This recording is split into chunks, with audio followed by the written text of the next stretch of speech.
த most waited IPL 2026ஓட third match இன்னைக்கு Chennai Super Kings vs Rajasthan Royals. இன்னைக்கான மேட்ச்ல சென்னை சூப்பர் கிங்ஸ் தான் ஜெயிக்க போறாங்க அப்படின்னு நான் நினைக்கிறேன். இதே மாதிரி லாஸ்ட் ரெண்டு மேட்ச்ல ஆர்சிபி அண்ட் மும்பை இந்தியன்ஸ் தான் ஜெயிப்பாங்க அப்படின்ட்டு நம்ம வீடியோல நம்ம சொல்லியிருந்தோம். அதே மாதிரி ரெண்டு டீமும் ஜெயிச்சிருந்தாங்க. ஸோ இன்னைக்கு சென்னை சூப்பர் கிங்ஸ் ஜெயிக்க போறாங்க அப்படின்றது இந்த வீடியோ மூலியமா நான் சொல்லிக்க விரும்புறேன். யார் ஜெயிக்கிறதாக இருந்தாலும் இன்னைக்கு வந்து ஒரு இன்ட்ரெஸ்டிங்கான ஒரு சில மொமெண்ட்ஸ் நடக்கும் போது அப்படின்னு சொல்லி ஆகணும். இவ்வளோ வருஷமா சென்னைக்காக விளையாடிட்டு இருந்த ஜடேஜா அவர்கள் வந்து இப்ப ராஜஸ்தான் ராயல்ஸ்ல இருக்காரு. இவ்வளவு வருஷமா ராஜஸ்தான் ராயல்ஸை லீட் பண்ணிட்டு இருந்த சஞ்சு சாம்சன் அவர்கள் வந்து இப்போ சென்னை சூப்பர் கிங்ஸ்க்காக விளையாட போறாரு. லைக் பிளேயர்ஸ் ஸ்வாப்பிங் அப்படின்ற மாதிரியான ஒரு விஷயம் இங்க நடந்திருக்கு. இதெல்லாம் பார்க்கும்போது ஒரு சில வருஷத்துக்கு முன்னாடி ஷெயின் வாட்சன் அவர்கள் வந்து ராஜஸ்தான் ராயல்ஸை ரொம்ப நாளா லீட் பண்ணிட்டு இருந்தாரு. அதுக்கப்புறமா அவர் சென்னை சூப்பர் கிங்ஸ்க்கு வந்தாரு.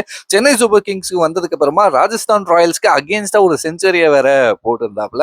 அந்த ஒரு ஹிஸ்டரி இன்னைக்கான மேட்ச்ல ரீக்ரியேட் ஆகுமா அப்படின்றத பார்ப்போம். அது மட்டும் இல்லாம சென்னை சூப்பர் கிங்ஸோட ஹிஸ்டரியில லைக் தல தோனி இருப்பாப்ல, ரெய்னா இருப்பாப்ல, அப்படி இல்லைன்னா ஜடேஜா, மூணு பேர்ல யாராச்சும் ஒருத்தங்க சென்னை மேட்ச் நடக்குதுன்னா மூணு பேர்ல ஒருத்தங்க கண்டிப்பா இருப்பாங்க. பட் இன்னைக்கான மேட்ச்ல மூணு பேரும் இல்ல அப்படின்றதே ஒரு சேடான ஒரு விஷயம் தான். பட் எது என்னவாக இருந்தாலும் இன்னைக்கு மேட்ச் நடக்க போது நம்ம எல்லாருமே பார்க்க போறோம். லைக் இந்த சீசனோட ஃபர்ஸ்ட் மேட்ச், சென்னையோட ஃபர்ஸ்ட் மேட்ச் இன்னைக்கான மேட்ச்ல வந்து சென்னை சூப்பர் கிங்ஸ் தம்பா ஜெயிக்க போறாங்க அப்படின்ட்டு நான் சொல்றேன்.